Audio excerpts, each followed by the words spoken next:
Console, online. HPG connection, online. Educational module, online. All systems, nominal.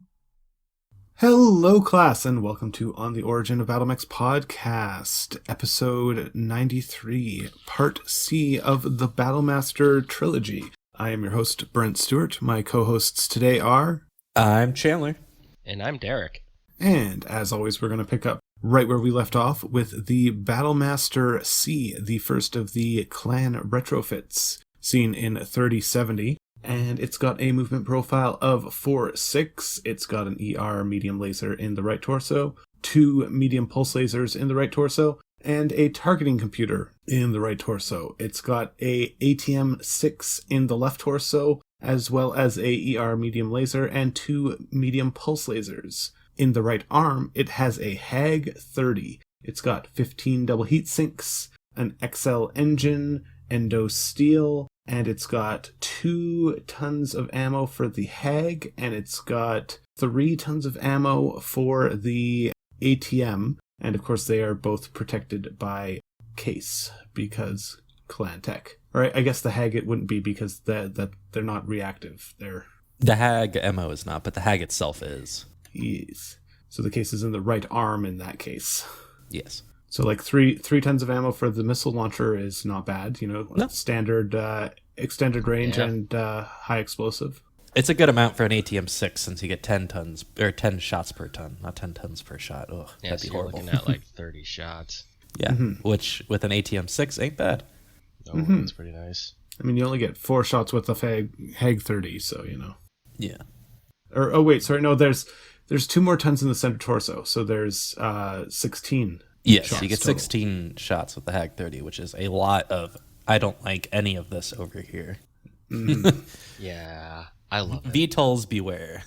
Yeah. I mean, it has a lot of open you up like a tin can and then rip you apart from the inside with a HAG 30. This is kind of scary, actually, especially with that T-comp. Targeting computer. Yeah, Yeah. that T-comp, 4 speaking medium of pulse that, lasers. Like, I'm never missing. Mm-hmm. What was that Phoenix Hawk that was just the cheese, because it was all Oh, pulse yeah, it was all lasers and a pulses. targeting computer. It's like, Yeah. this just doesn't jump around, but this does the same thing. Yeah, but that thing jumps around and it's even more miserable. You know, with the HAG 30, it weighs 13 tons. That means you could replace it with a clan UAC 20 or LB 20. But I do 30 damage rather than 20 damage. We do 30 damage spread around. Yeah, but it's still 30 damage. Mhm. The Infantry UAC 20 will do are 40. not a problem. I I mean, turn range. things into mulch. I just want more AC 20s. Okay, but HAG 30. But AC How 20. very out of character. Why for not? you, Why not both? Chandler? Why don't we just do both? I mean, there's a Thunder Stallion.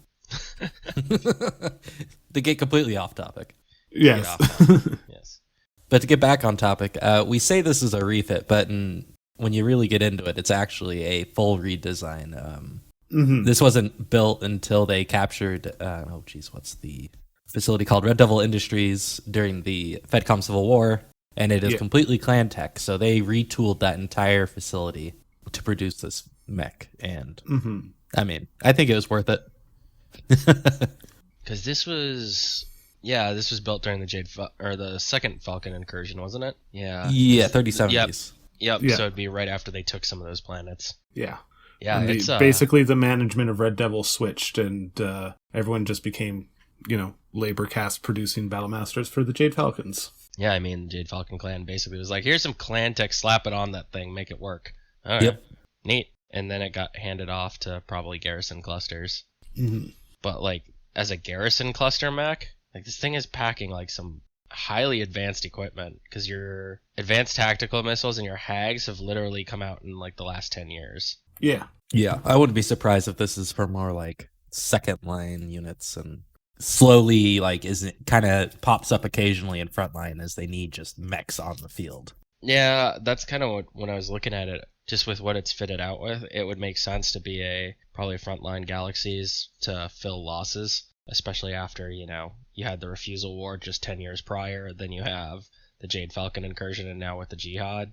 This is definitely probably being used to fill gaps. Yeah. But gap filler it is. I mean, it does it real well. Yeah, that's why I'm like, I don't really have anything bad to say about it. No. So, this guy's got a battle value of 3,025 and a point value of 55, which, explains why we think it's so good, because the rule system also says it's very good.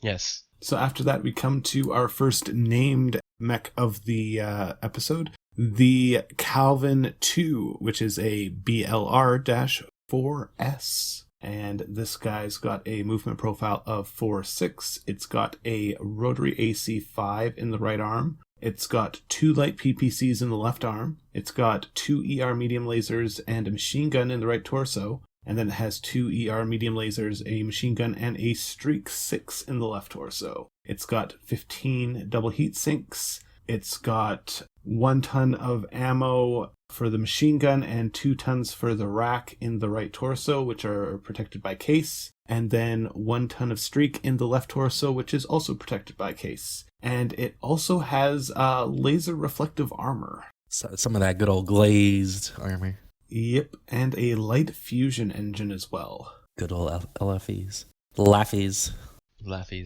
I mean, this guy's pretty sweet.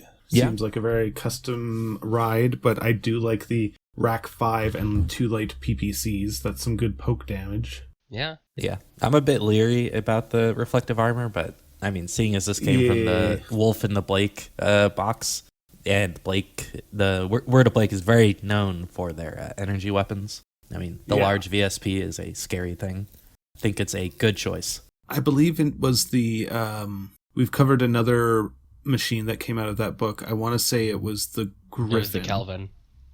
No, like as in another model. Oh, yeah, that's right.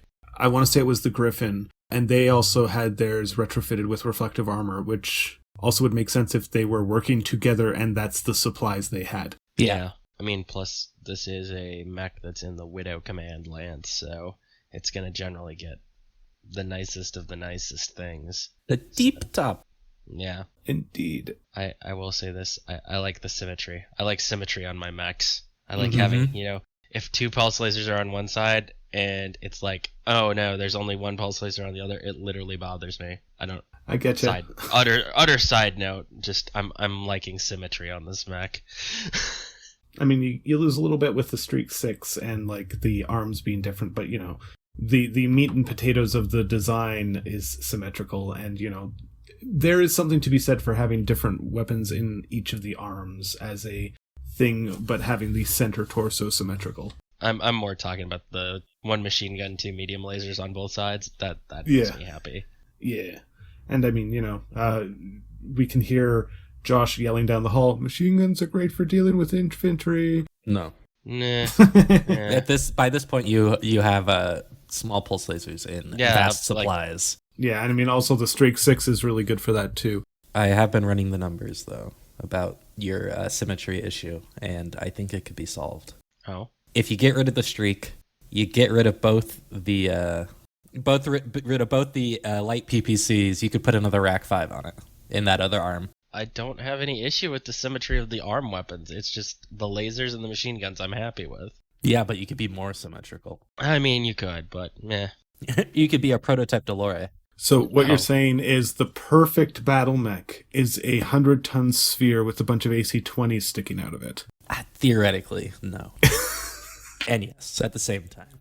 Just get a scaled-up avalanche. The perfect battle mech goes by the name Ares, and it is a tripod.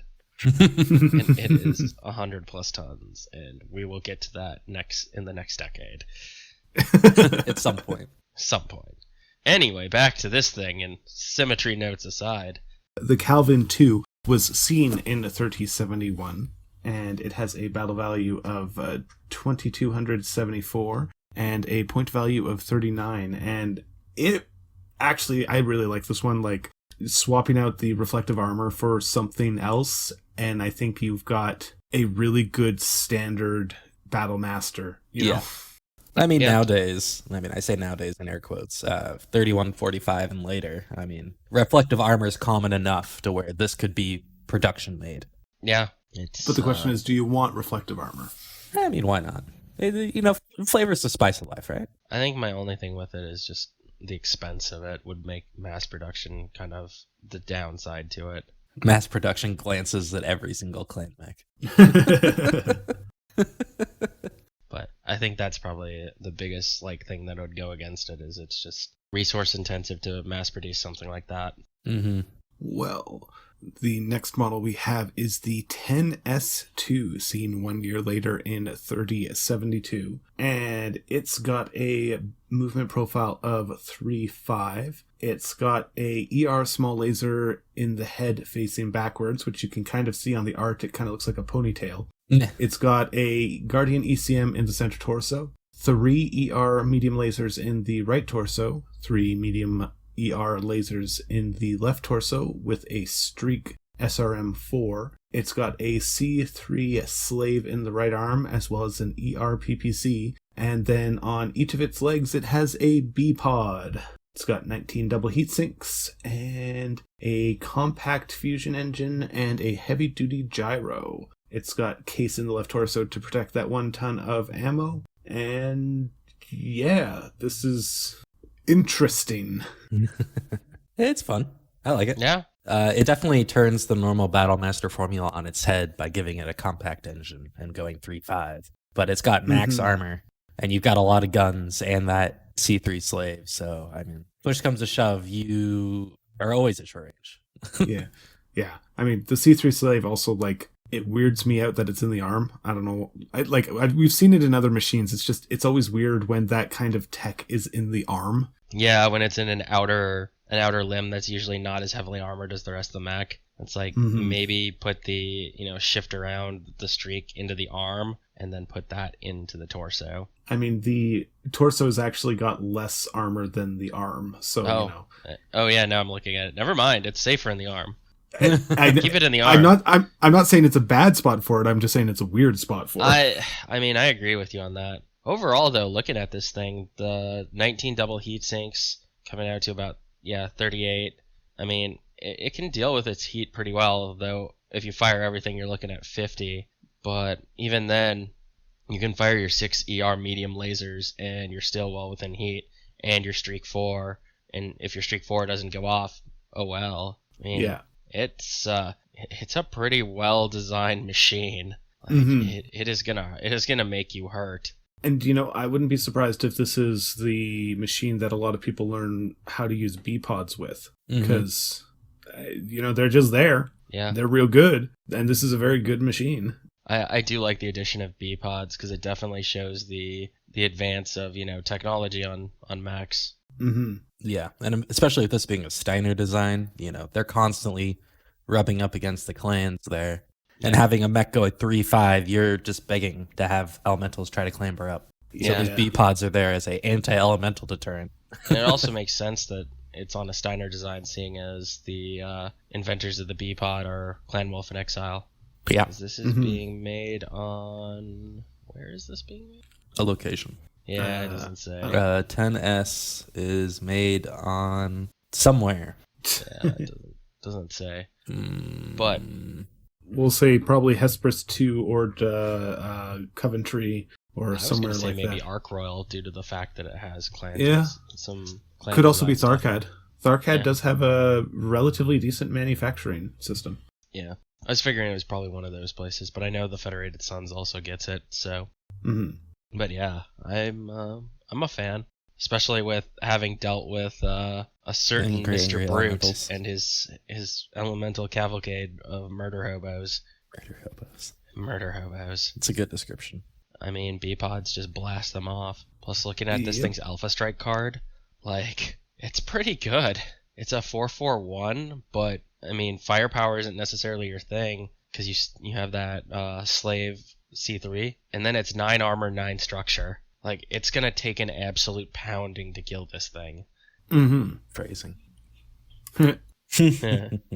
So we've got a battle value of 1927 and a point value of 52 for this guy, which is quite good. That C3 obviously very heavily weighted in the Alpha Strike system. We then have the K4 seen 1 year later. And this guy's got a 3.5.5 movement profile, so it can jump 5, which is, a good number to jump. It's got an ER medium laser in the right torso, same in the left torso. It's got a Gauss rifle in the right arm, and then in the left arm, it's got a large pulse laser and a snub-nose PPC. It's got 14 double heat sinks, an XL engine, a heavy-duty gyro, and yeah, like, doesn't have a lot of space for any, weight savings because it's chocked full of stuff already, but this is very cool and interesting, and jumping 5 is a lot in a Battlemaster or an assault mech in general. Yeah, it's a lot. It's a lot, but like I think it actually kind of works on this model. Yeah, an 85 tonner that jumps like that. Yeah, that's pretty nice. The only thing that's scary is when you have a 95 tonner jumping that far. Yeah, I mean, and the only thing scarier than that is when you have a 100 tonner jumping that far. That is true. Yeah. But at that point, you're like prohibitive on the weight savings and such. Yeah, at that point, you're starting to become a one-trick pony. I mean, I guess my only thing with this that just kind of throws me off is the weapons loadouts on it. I think it's a little confused on what it wants to be. Mm-hmm. I mean, it's got the snub-nose PPC, and a large pulse laser, but then you have, your ER medium lasers and a Gauss rifle. That's kind of what throws me off a little bit with it, because it's kind of like the Victor, where, the Victor's a skirmish mech. Or a heavy cavalry mech where it's jumping in and out of the It's a second fight. wave mech. Yeah. Whereas this is kind of like here's some ER medium lasers, here's a snub-nose PPC, here's a large pulse, here's a Gauss rifle. How much, Renaissance tech can we toss on this thing? See, to me, this looks like something that this is maybe not the point of the spear, but the blade of it at the widest point, it's keeping up with the other stuff because it can go 5 jumping, which is going to help keep you mobile, especially with the movement system in classic Battletech. Yeah. And it's opening up with stuff as it closes, and once it gets within 10 hexes, it can just open up with everything. And this is not completely heat neutral, but it not tries. bad. Yeah, it tries. You just drop a ER medium laser every turn or second turn. Sorry, every second or third turn, and you're fine. And you want to close because that large pulse laser and snub-nose PPC just gets better the closer you are. The only thing that is de-incentivized from closing is the Gauss rifle with a minimum of 2. But if you're right up against them, you can punch with the right arm. Yeah. All right, I take back my comment. My comment was wrong, and I go with this. This is nice. Apologize to the pack. Because the more you talked about it, Brent, I kind of was like, wait a minute. All right, now I see it. Now I see what this thing does. It's not a 55 or 60 ton one that can go, 7 running and whatever, to punch a hole through the line. This is the machine that follows up on that closely on its heels to make sure that hole stays open. Yeah, or help support that in happening. Because I think the best way to put it is in a cavalry sort of setup. It's your fire support mech that's able to keep up for relatively keep up and be able to provide some significant firepower. It's not gonna brawl. I mean, it runs into a brawling mech or a brawling assault, and it's just going to get run over. But at the same time, when it's working in a combined arms situation with your mediums and lights and your cavalry and your cavalry unit, it's a pretty hefty punch.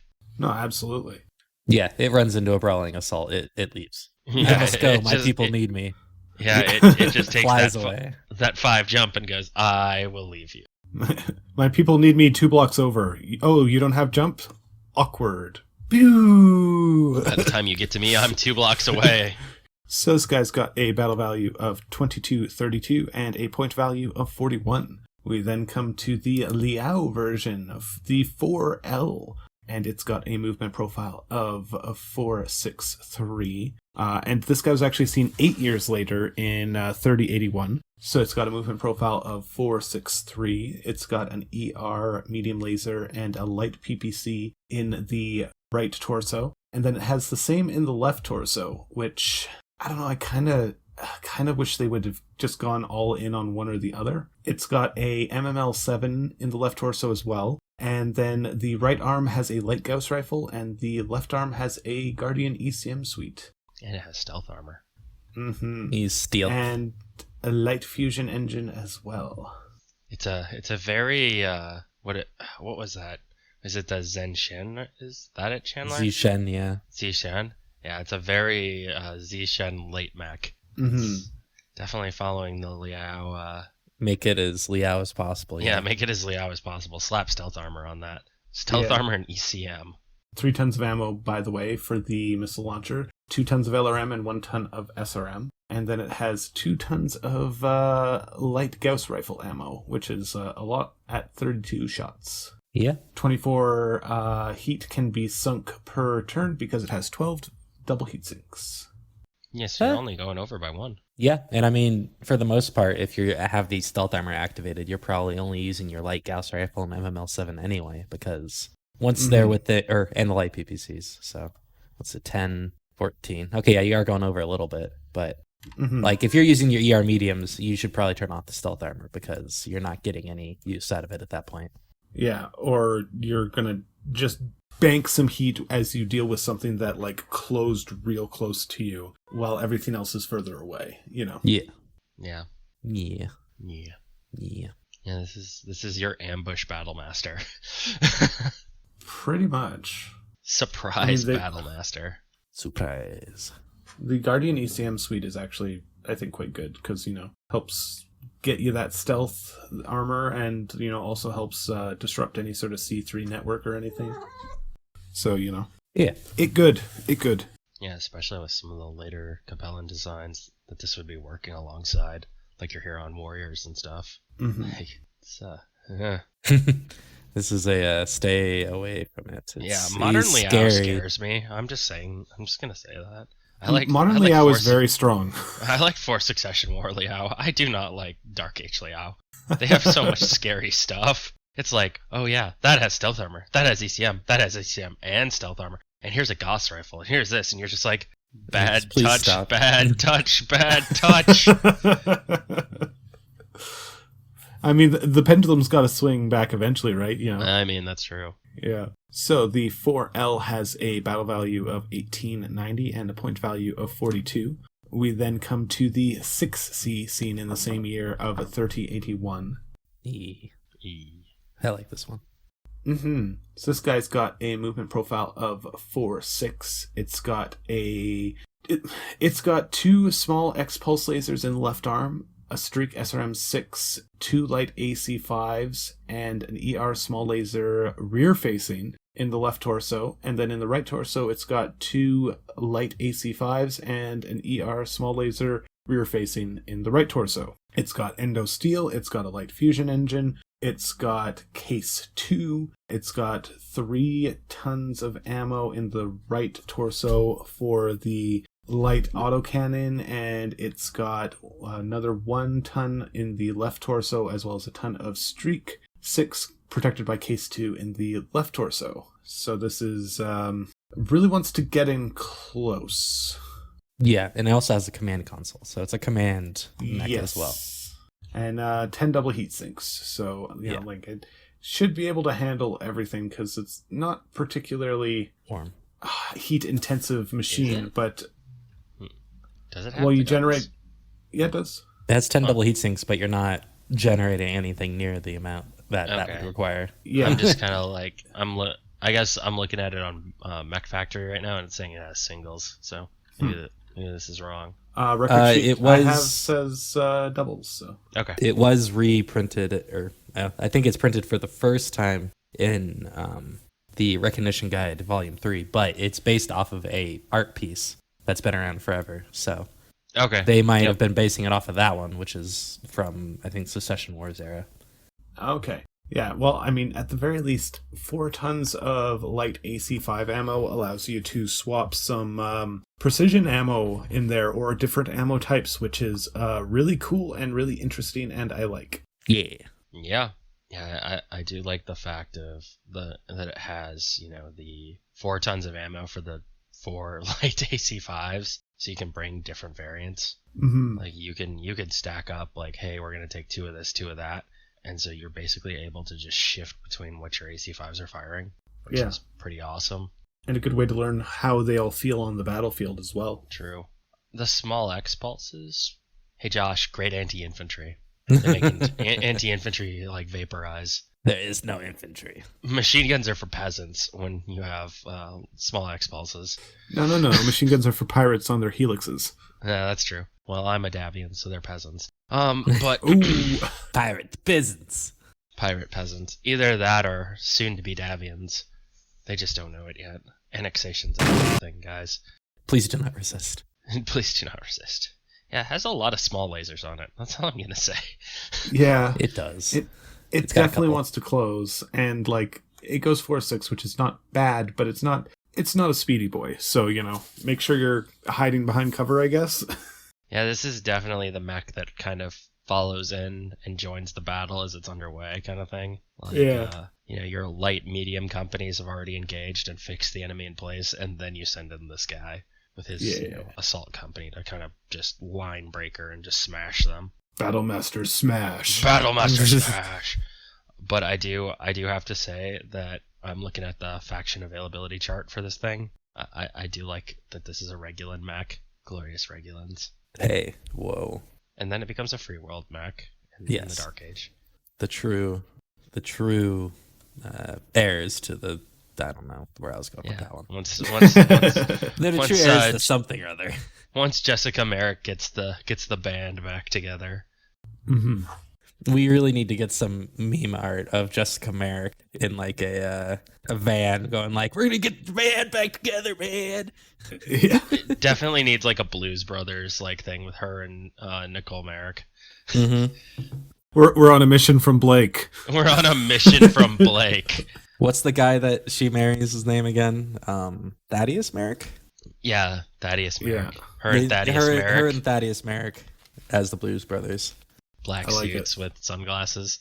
Yeah. Nicole can be in the back seat. Half a pack of smokes, half a tank of gas, and potential war crimes.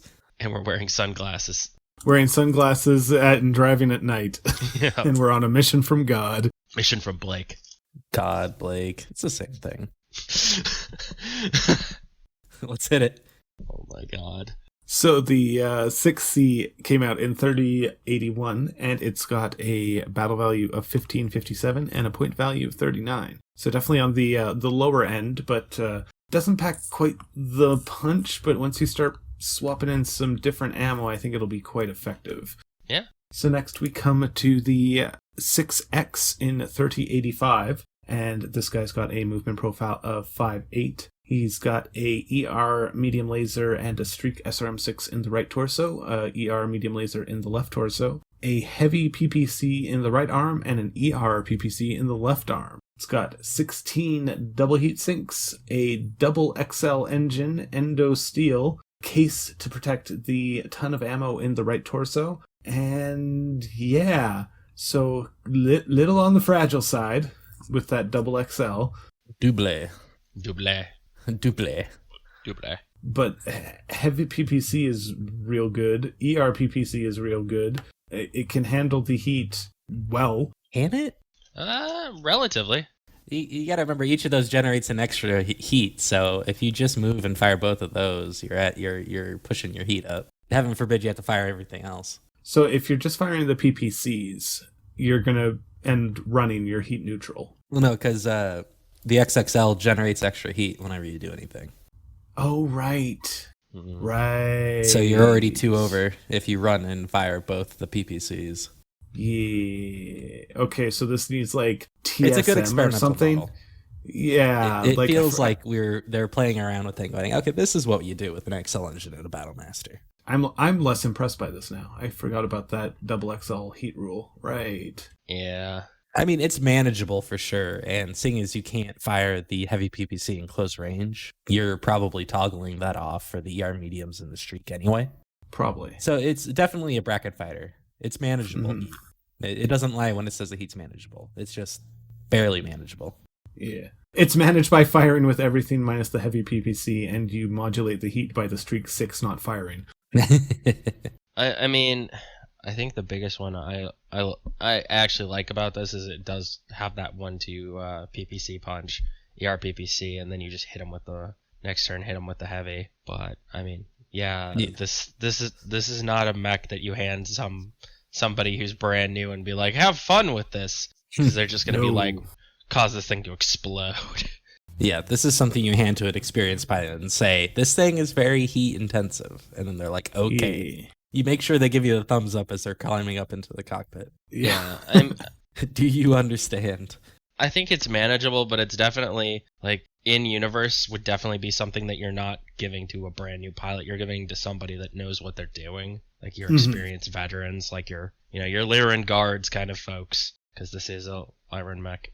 This is what you give to the pilot who finally got shot out of their Battlemaster after 20 years. Yeah. And you're giving it to a guy who's basically like, hey man, here's the rundown, this is what you got, these are the issues you're going to run into. And they're probably going to make this thing, like, be able to create art. Also, you have to give us service notes on this thing so we can refine it. Yeah, pretty much. Like, this is the thing that's getting thrown on the battlefield to be like, how do we refine this mech? Make it a little bit better. I mean, it is an experimental. But I think, overall, it's not terrible. No. But it's just not... I don't think it's an ideal, like, frontline combat mech, because it has some significant issues. Mm-hmm. But if it were to be refined, I think it would probably come out to be a pretty scary Battlemaster. So we'll give it a passable proof of concept? Yeah, it's a proof of concept. Not succeeding, passable. Passable, indeed. So it's got a battle value of 1966 and a point value of 46. And then we come to the 6G, seen in 3088. It's got a movement profile of 4/6. It's got 2 small X-pulse lasers in the left arm, a heavy PPC in the right arm, a Streak SRM-6, 2 light PPCs, and an ER small laser rear-facing in the left torso, and 2 light PPCs and an ER small laser rear-facing in the right torso. It's got 16 double heat sinks, a light fusion engine, endo steel. It's got case 2 to protect that ton of ammo in the left torso, and this feels like a refined version of the 10S2, swapping out the AC5s for light PPCs. Yeah. Uh-huh. It's it definitely takes the Merrick version and goes, let's put PPCs on it. Let's light PPC this bad boy up. Yeah. Mm-hmm. Also, a note is that the heavy PPC is jettison capable. Going back to that old one. For when you need to get rid of it. Yeah. Yeah, so it's got basically the rifle on its arm where it can just toss it off and just go about its day. Which is so silly. So silly. I don't mind it. I think it's kind of a cool thing. I think it's cute and interesting, but it's also like, it's rule of cool. It's completely impractical in like the once you get into the like building of the thing, especially if it's a heavy PPC. Yeah, the power requirement on it. It's like that. How do we do that and make it jettison capable? Yeah, no, I got it. I remember. Wait, we went through this. We have, yes. We've been through this in part A. Apologies. It's fine. It's a good reminder. It's been like a month. Yeah. A few weeks, month, almost the same thing. Kind of. 2 fortnights. Many an age. I mean, the rear-mounted stuff is always... I don't know. I'm not a big fan of it, personally. But then again, I also tend to be very careful about how and where I position everything, as opposed to just running stuff in. And again, this is a brawler, which is not conducive to my playstyle. Yeah. I mean, it's essentially a ton that's being used up for 2 ER small lasers pointing backwards. Which it's like, if anything gets behind you and you only have ER small lasers, like, they're not necessarily scared of that. No. Like, oh, neat. You're gonna, like, chip my paint. Even on some of the lights, they're gonna just be like, okay, I can actually tank this. Even though I basically am wearing a t-shirt.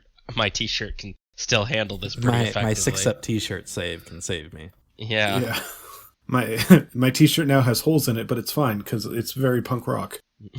It's very new age. And 3 damage is like something a light machine can absorb in its armor. Like if you get hit with both in one spot, that might be a problem. But the odds are not quite that good. Yeah, and even then, you're still, on most machines, like, you're still looking at maybe about 8 to 9 armor on most spots. So the worst that happens is you blow through the armor on on an arm or something, where on a lot of them, their weapons are torso mounted anyway, so it's kind of like, oh no, you damaged my arm. Drat. Drat. By the way, here's a bunch of lasers in your back. Ah. To be you. So, the 6G, I think, is a worthy successor to the light AC5 version. The light PPCs are quite good, a little more heat intensive, and you lose the option of special ammo, but much better for an introduction, which is, kind of what it's meant to be, considering it's in the recognition guide. Yeah, I think this is a good mech to teach people heat management on. Mm-hmm. So it's got a battle value of 1960 and a point value of 44. We then come to the C3 Battlemaster. It was seen in 3145, and it's got a movement profile of 4.6. It's got 2 machine guns in the left arm, an ER PPC in the right arm, a Streak SRM 6 and 3 ER medium lasers in the left torso, 3 medium lasers, and a targeting computer in the right torso. It's got 18 double heat sinks. It's got a standard engine. It's got no weight savings, and it has a ton of ammo in the left torso, which is protected by case. Yeah, we took a Battlemaster, we made it clan, but we also did not add anything to the production line. Yeah. You know the 3 clans that have this thing? Let me guess. Clancy Fox. So basically that means everybody has this thing. Yeah. Clan or Rosselhog and the Raven Alliance. And it's like, with Rosselhog, this definitely makes sense. Yep. Very simple, very to the point. Does his job. I mean, give it to the, what are they? The Kun's Army? Yeah. Kung's Army? Mm-hmm. The Kung's Army. Kung's Army. Give it to those galaxies, and it's a pretty good roll. Mm-hmm. I mean, even an Alpha Strike, I'm looking at its card right now. It's a beefy boy. Like, it can stand up to some of the newer assaults that have come out for the clans pretty well, actually, because it's a 7 short range, 6 medium, 2 long range. I mean, once you get into that medium bracket, which most Alpha Strike games are, it's tossing back as good as it gets kind of thing. Mm-hmm. Oh, also it has a ton of ammo for the machine gun in the left torso, which is also protected by case. Yeah, like it'll get a little toasty, especially if you're firing the ER PPC and all the ER medium lasers. Like maybe drop one of them and on each side and get another double heat sink on each side, and you'd be real good, real cool. Yeah. But I mean, this is really strong. I mean, the only thing that I think is a little weird on this one is why we're using 2 machine guns instead of AP Gauss rifles.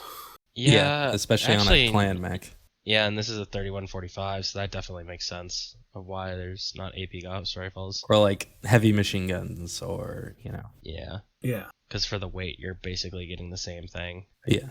Heavy machine guns do an extra bit of damage. But I love that T-comp with an ER PPC and 6 ER medium lasers. It's just like, yes, time to die. It's just pain.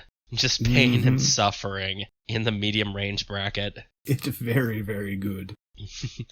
Especially because you can fire all of that together, and it's gonna hurt. It's gonna do a thing.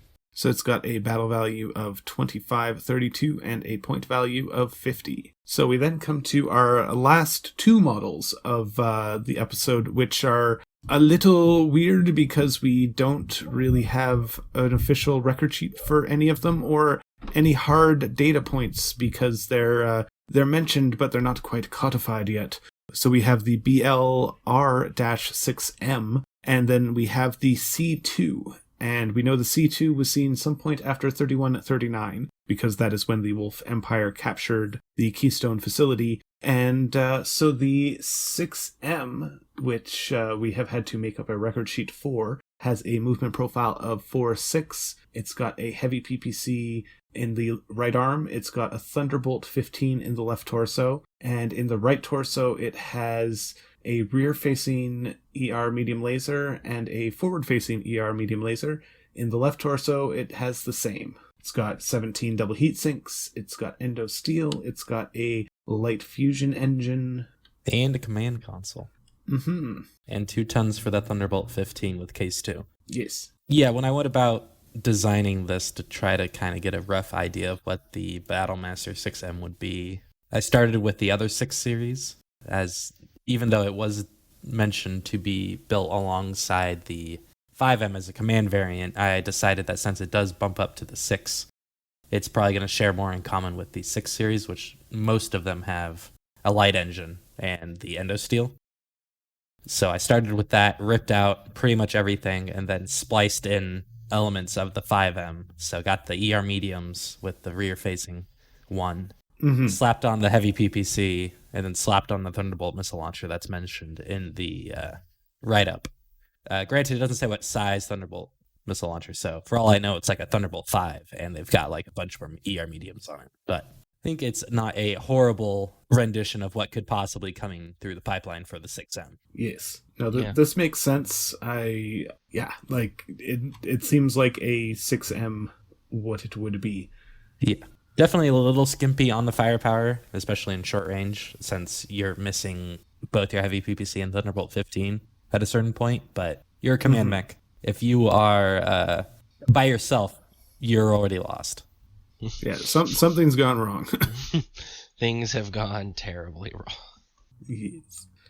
So then that has a battle value calculated on the sheet out at 1927, and that brings us to the C2, which, according to the information we do have on it, is just the standardized version of the Red Corsair 1G model, which we talked about in the previous episode. But to go over that again real quick, it's got a movement profile of 4/6, an ERPPC in each arm, 2 medium pulse lasers in the left torso forward-facing, 1 rear-facing, and then the same in the right torso, and then in the center torso, it's got a large pulse laser. It's got 21 double heat sinks, endo steel, an XL engine.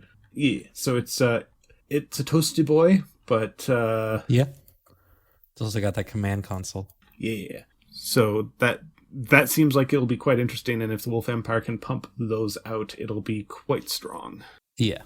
And it definitely fills a niche in the clan lineup that's really missing with the command mech.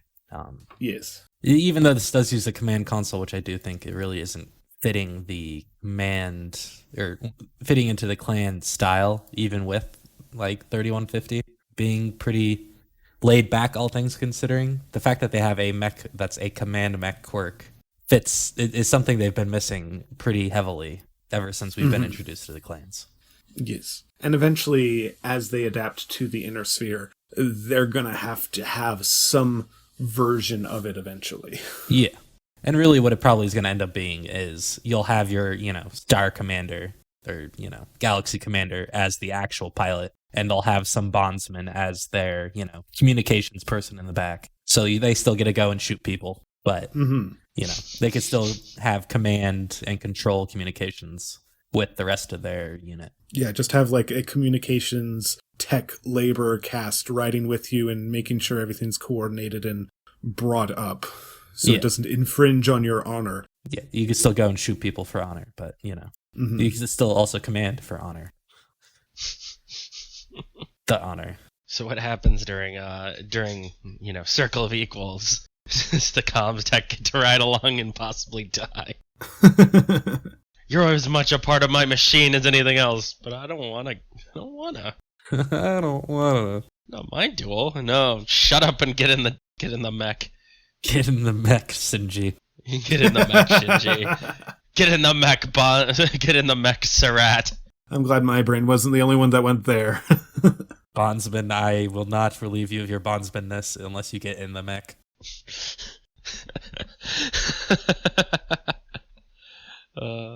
All right, so with that, we move on to our pilot profiles for today. All right, first off, we have Captain Art Mitchell, who inherited his Battlemaster after his brother died fighting on the planet of Amity.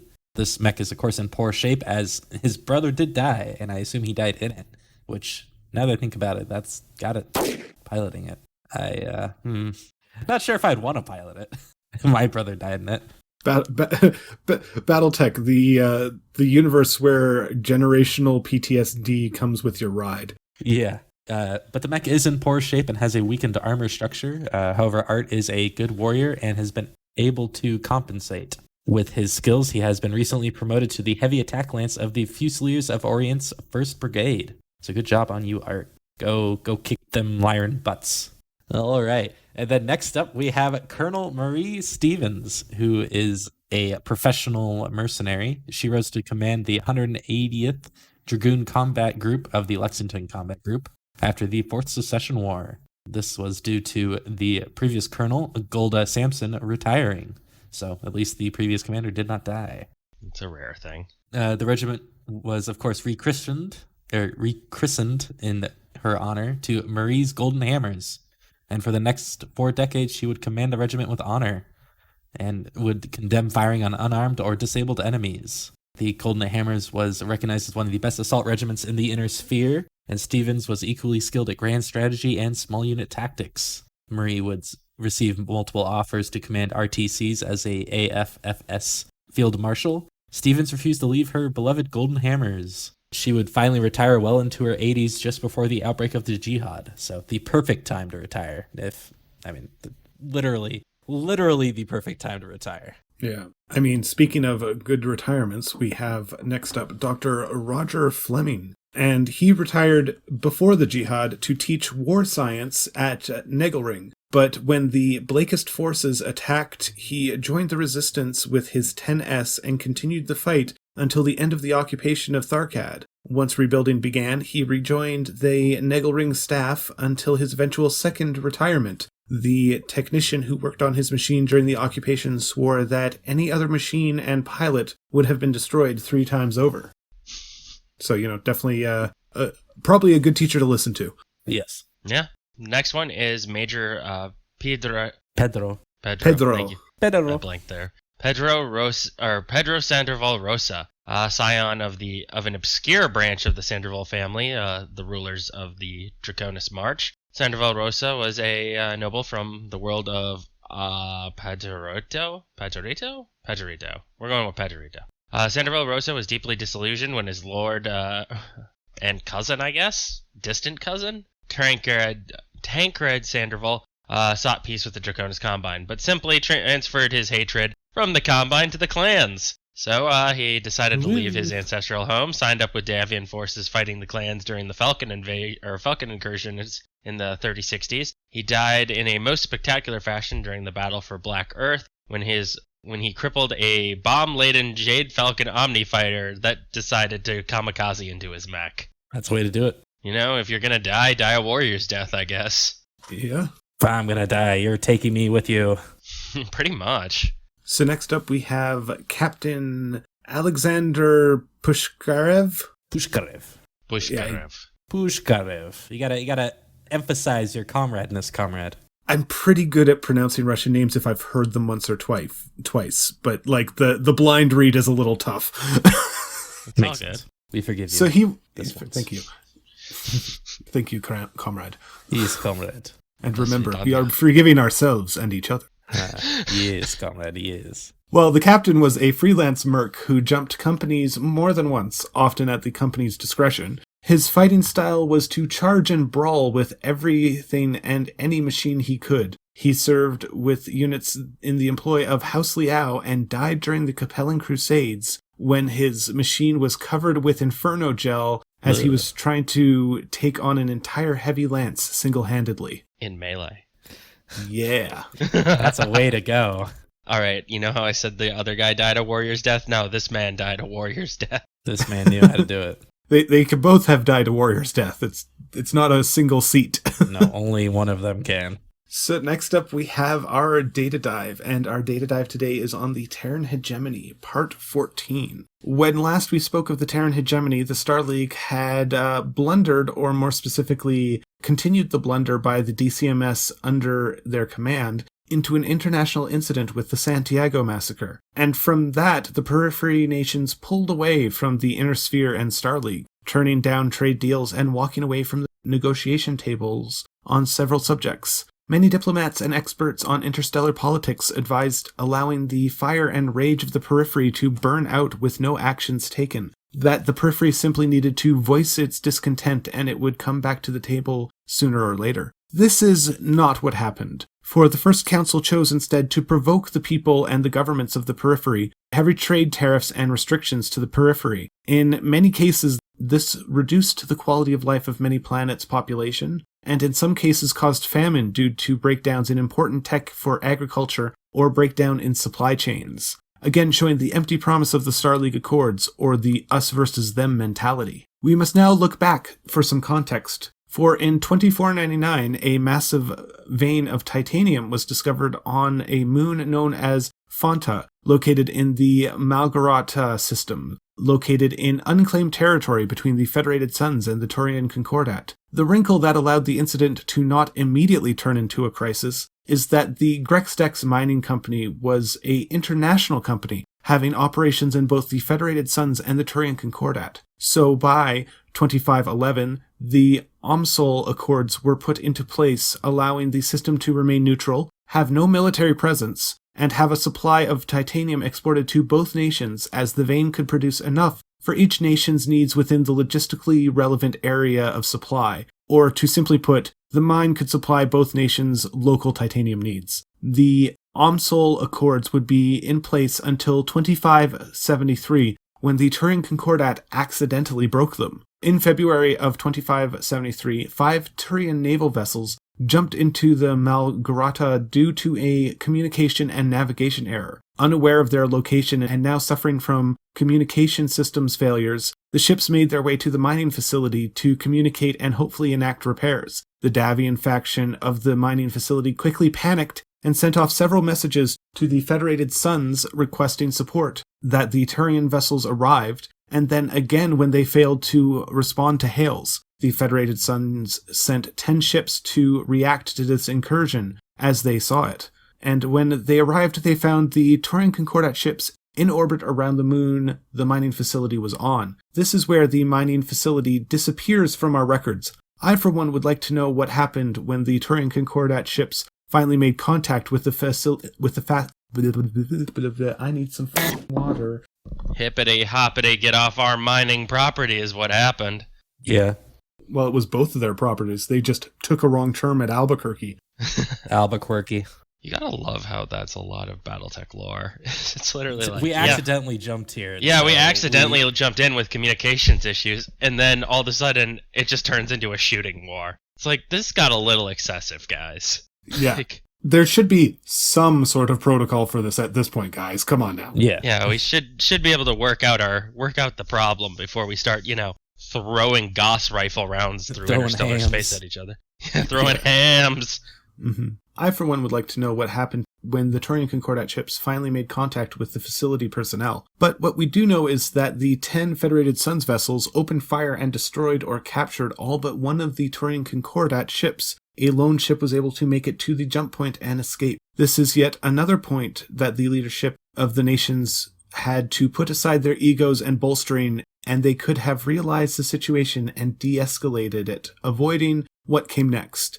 But maybe one or more of the parties didn't want to de-escalate the situation. Maybe this was the opportunity the warmongers were looking for. For the Federated Suns quickly and quietly covered up the Federated Suns' overstep and rash actions, while still yelling as loud as they could about the Turian Concordat incursion. Soon, both borders saw a military buildup as neither side stepped back. The Federated Suns brought the issue to the Star League and the Council of First Lords, and the Turian Concordat insisted that the Star League had no standing to interfere in this isolated event. Lord Cameron, incensed by the Turian Concordats refused to negotiate with him, proclaimed, "We have been compassionate and prudent long enough. I'll be damned if we're going to pull any more punches." Publicly, he endorsed the actions of the Federated Suns, and initial drafts showed that he endorsed occupying and annexing systems, but it appears he was dissuaded by this action by Archon Viola from making any further inflammatory actions. The council in general was split on what action to take, but all advocated some action to be taken in some fashion. The one periphery nation that was not gearing up for a conflict was the Rimworld's Republic. For as their population yearned to side with their periphery siblings, the leadership still had strong ties to the Terran hegemony, and some still had Terran hegemony citizenship. Those long ties were constantly reinforced by trade deals and economic prosperity, but still the citizens chafed under the Ameris family rule and wished to return to a true republic.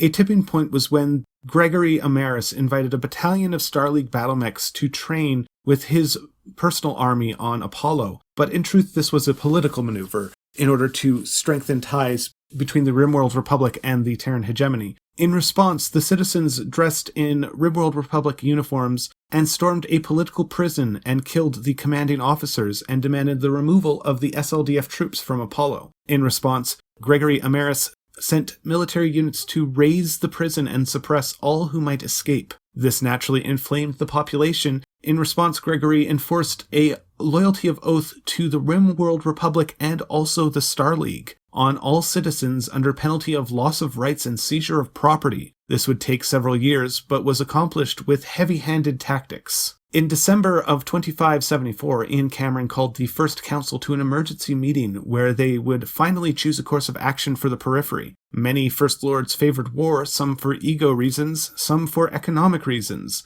as the periphery sanctions had hurt the periphery, but had also hurt the Starleague states, for cutting off trade reduces economic stability and increases demand unless a new trading partner can be established, and the universe is never that clean. Many companies were suffering as they had constructed themselves on the continuation of unrestricted trade with the periphery and were unable to reorganize effectively. But the council was split. Some wished to avoid the complete stop of trade with the periphery that war would necessitate, as the Free Worlds League economy was being hit hard and they did not wish for a second economic punch to hit them in the finance face. But in the end, the council decided on the Pollux Proclamation that effectively declared war, or actually just stopped short of it. It was a declaration of intent for war. The proclamation was delivered on January 2nd, 2575, and each nation was given 3 months to respond. Most did not need that much time, and by March 1st, 2575, the periphery replied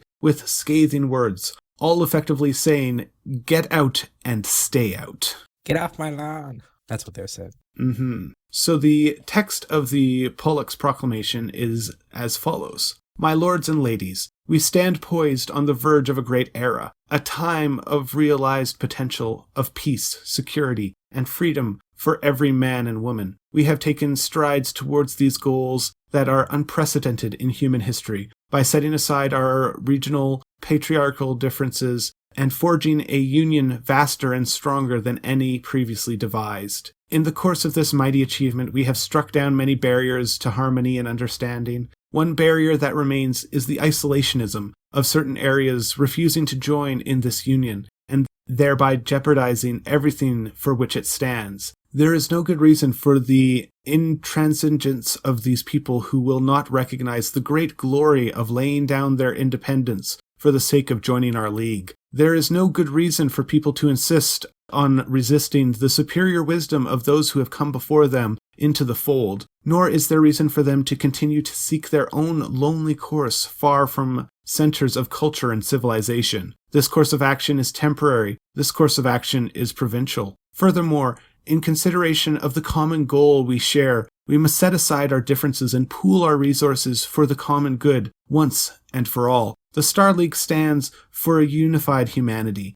As First Lord of the Starleague, it is my solemn responsibility to protect the welfare of that humanity wherever it may be found, be it on Cyan or Santiago, New Vandenberg or New Avalon, Aldarian or Apollo, Castor or Canopus. Through me, the Starleague assumes the awesome task of safeguarding the welfare of humanity. It is a responsibility from which the League will never shrink, a responsibility it shall never lay down. The dark days of barbarism are over. We will not let them return again. The only way to ensure equal protection for all, the only way to safeguard the liberties of each individual, is for every human being to accept the benefits we offer, freely and openly. So long as a solitary individual of the most distant planet in the periphery remains uneducated, impoverished, and disadvantaged, all are equally stricken. This situation is not now, nor shall it ever be, acceptable. We intend to see the majority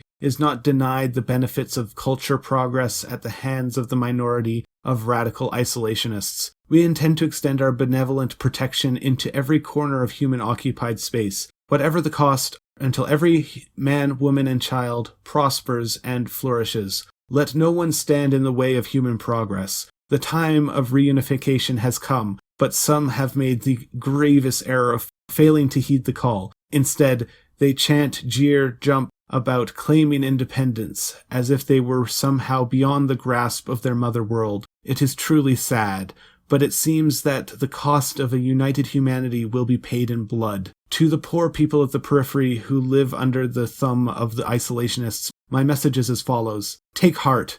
The true light of humanity will soon come our way and rip away the darkness that has shackled you your lives for so long. To the isolationist governments of the periphery, my message is as follows. As you have shown by your uncivilized refusal to negotiate in good faith for better relations between us, I no longer restrain those who believe punishment is in order. The purpose of the Star League is peace. The ideal of the Star League is peace. The Star League is eternally committed to the principles of peace. If the reluctant leaders of the periphery force our hand and require us to go to war, the war will be total. No prisoners will be taken. No holds will be barred. If the Star League is forced to fight for peace, it will be a fight to the death. Which, is heavy-handed to say the least. And also, if you deconstruct it, very nicely sidesteps the idea that Cameron is declaring war, and also he is not the one pushing for it.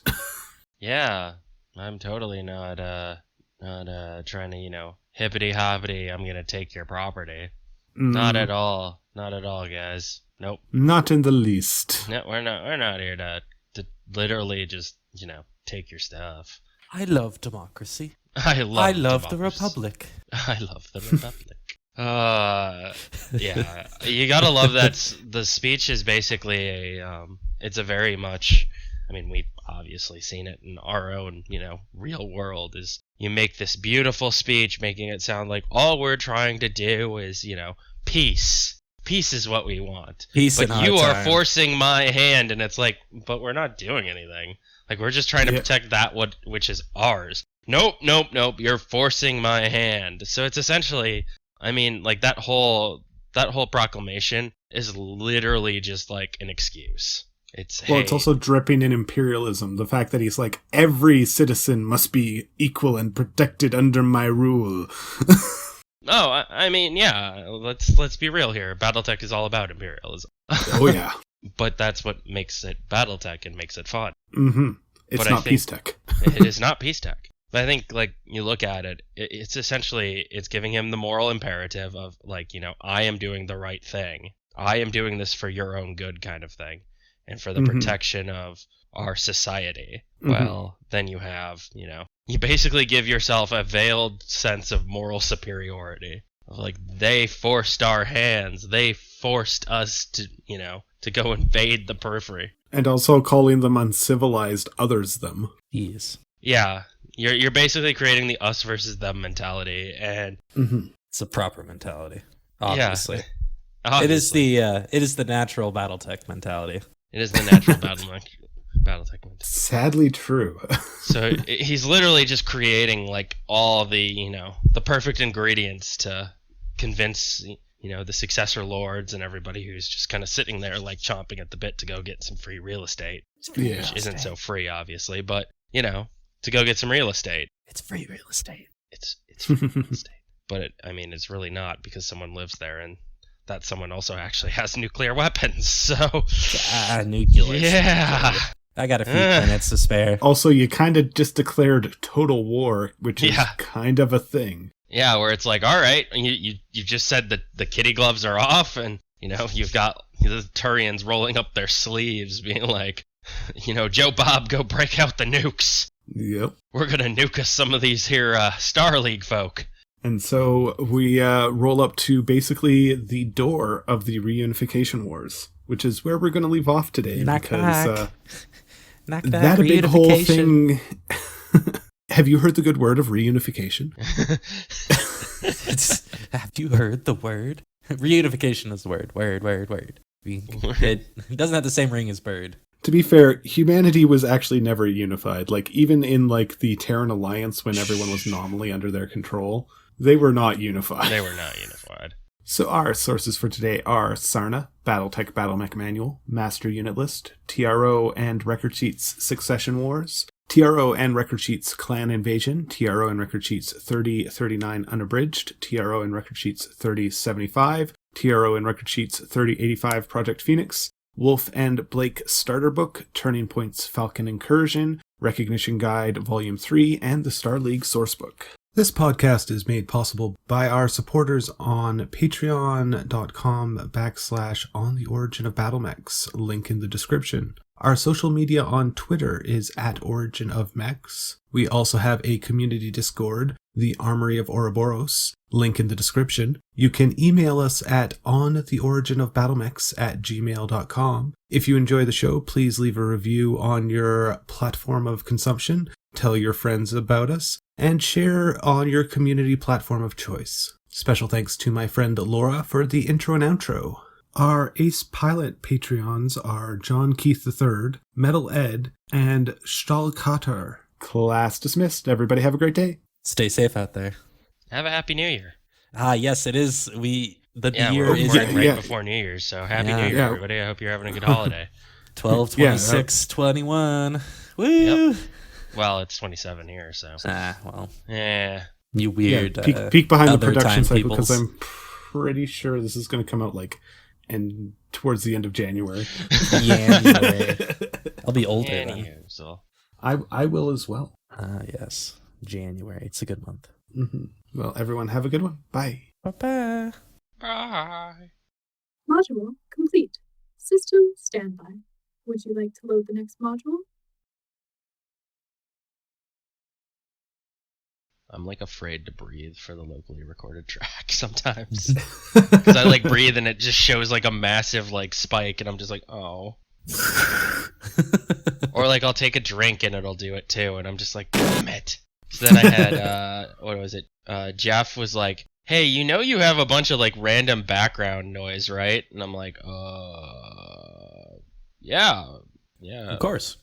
I'm like, that's probably when I was eating my sandwich and took a drink. And I have Discord pulled up, and I don't have Audacity, so Discord wasn't picking it up.